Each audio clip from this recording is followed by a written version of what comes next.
Ang Palawan ay kilala dahil sa magaganda nitong mga scenic views at mayayamang biodiversity.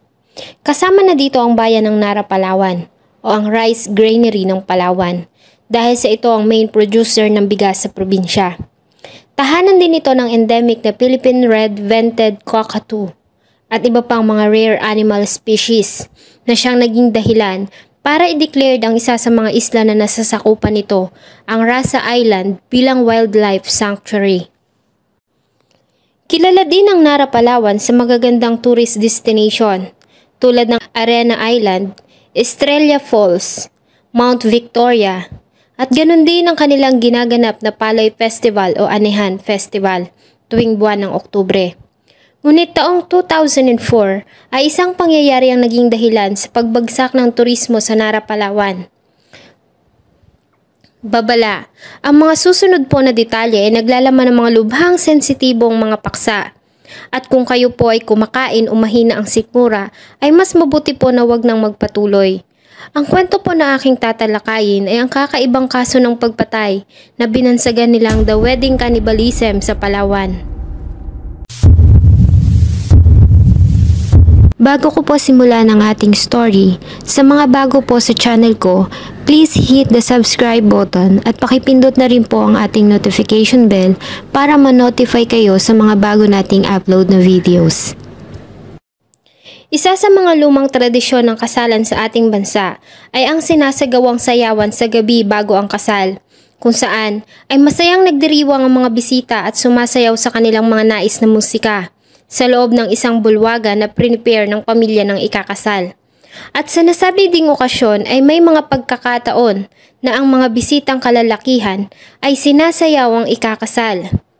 Taong 2004 ay nagulat ang mga kapulisan ng Nara, Palawan dahil sa isang lalaking nagngangalang Juni Buyot kasama ang isang barangay elder na dumulog sa kanilang tanggapan.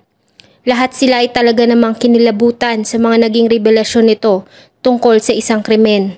Ayon sa kanya, noong July 2004 ay abala ang lahat sa Aramay 1 sa Nara, Palawan dahil sa kasal ng anak ng kanyang pinsan, ang 47 years old na magsasakang si Elaudio Baule.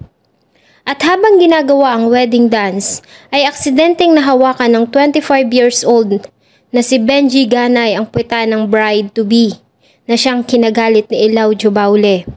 At sa tulong ng anak nito na si Gerald Baule, 21, pamangking si Sabtuary Piki, 36, at siya, ay sinakay nila si Benji Ganay sa isang tricycle at dinala sa masukal na bahagi sa di kalayuan, kung saan ay sinaksak nila ito ng ilang beses hanggang sa ito ay mawala ng buhay.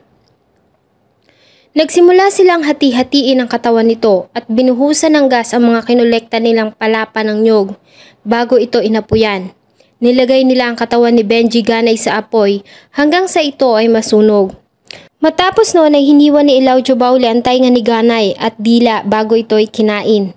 Inabutan pa siya nito ng piraso at pinilit siyang pakainin. Nang kanya itong isubo ay hindi niya kinaya at siya ay sumuka. Ngunit muli siyang binigyan ni Elaudio at pinilit siya na lunukin iyon habang nakatutok sa kanya ang hawak nitong kutsilyo. Matapos na hiwain ang lahat ng laman, ay isinilid nila sa isang cellophane at ang ulo naman at mga buto ay tinapon nila sa isang creek, hoping na maaano dito ng tubig ulan. At bumalik na nga sila sa kasalan na dala ang karne ni Benji Ganay na inilagay nila sa plastic. Hindi lang doon natapos ang kanyang mga naging revelasyon dahil mas kahindik-hindik ang mga sumunod nitong salaysay. Ayon sa kanya, ang mga piraso ng laman ay niluto nila Elaudio at inihain sa mga bisita. Karamihan pa umano ng nasabing putahe ay inihain sa ilang mga villagers na nag-iinuman. Kaya marahil umano hindi ng mga ito nalasahan ang kinaing pulutan. Ayon din sa kanya ay hindi siya pinatatahimik ng konsensya. Kaya naman ay lumapit siya sa isang elders at nagpatulong kung ano ang dapat gawin.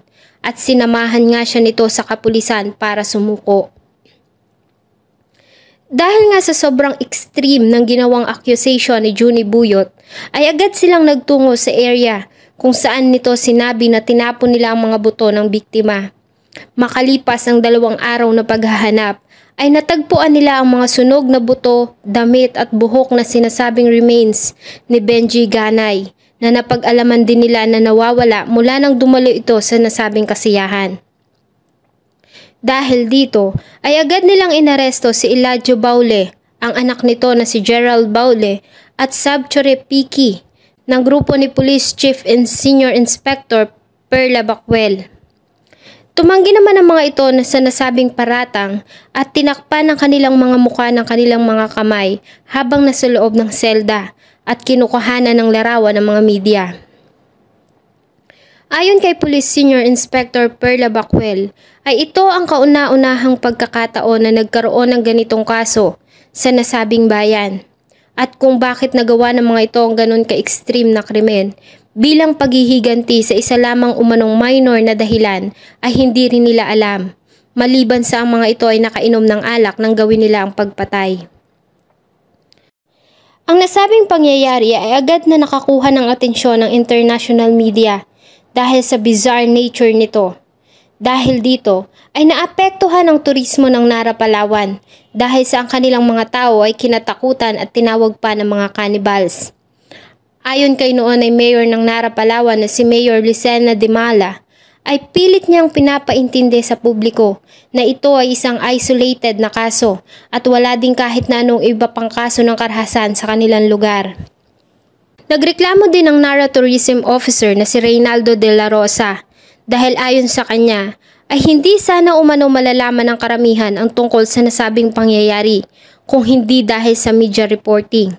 At ayon pa sa kanya, ang unang media report na lumabas sa publiko ay hindi detalyado, kaya naman nagmukha umanong ang nangyari ay bahagi ng kanilang kultura.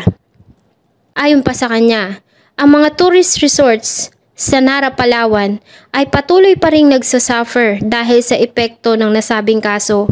Lalo pa nga at naganap ito kung kailan ang kanilang bayan ay kasalukuyang nakikilala sa kanilang magagandang beaches, talon, mountain treks at hot springs. Sadyang napakabrutal at nakakapangilabot ang kanilang ginawang krimen.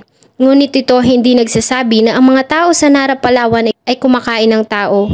Sana po ay nagustuhan nyo ang kahindik-hindik na kwento na akin pong ibinahagi. Huwag nyo pong kalimutang mag-iwan ng inyong saloobin at suggestion sa atin pong comment section. Thank you so much po and see you on my next video.